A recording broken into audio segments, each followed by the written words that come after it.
Hi, my name is Kerry Moss. I'm a pediatric oncologist and hematologist at Connecticut Children's Medical Center. I'm also the director of our Sunflower Kids program, which is our palliative care program.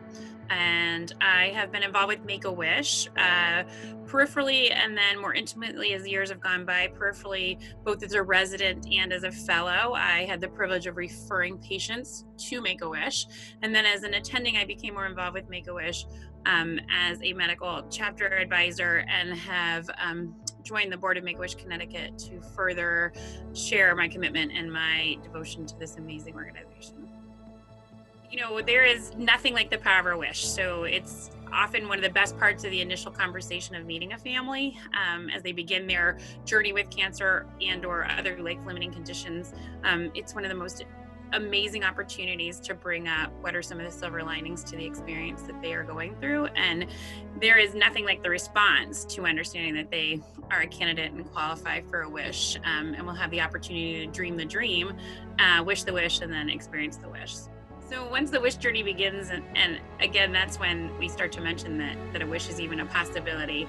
The child then begins to dream the different components to what a wish could look like. And one of the best parts for me as the physician in this is just watching the explosive energy that goes into trying to decide which wish is the best for them, and watching them dream big and dream hard and dream away from the illness that is encumbering their lives at that time.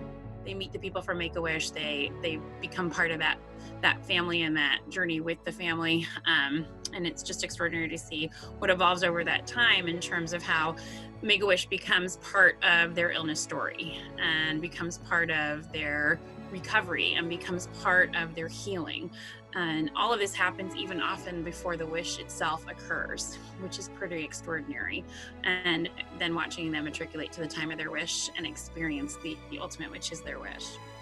I think one of the fundamental tenets of any illness journey is maintaining hope. And sometimes as physicians, we have to work to reframe what hope looks like for families. But I think one of the amazing components to Make-A-Wish is the opportunity for an unending hope. And what that does for a patient and family that's experiencing a challenging time, and what a gift that is to them, is that families are always looking for ways to channel their hope, and they're always looking for ways to maintain their hope.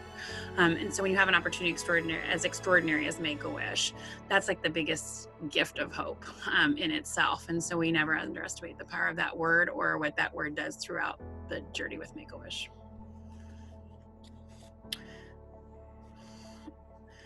It is clearly an unprecedented time in the world, and certainly in medicine. And, the profession I love so much is really being taxed by what's going on currently during our COVID-19 crisis.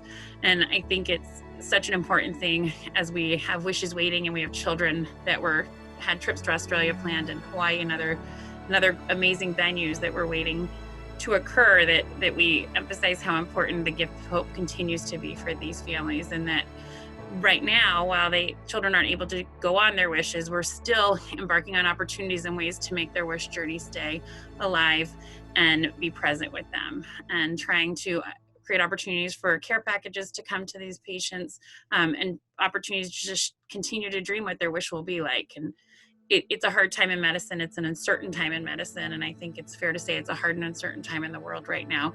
And it's great to know that there is still all the energy and all of the enthusiasm that really represents Make-A-Wish continues on during this time, and allows children a reminder of what's to come once we get through this dark time.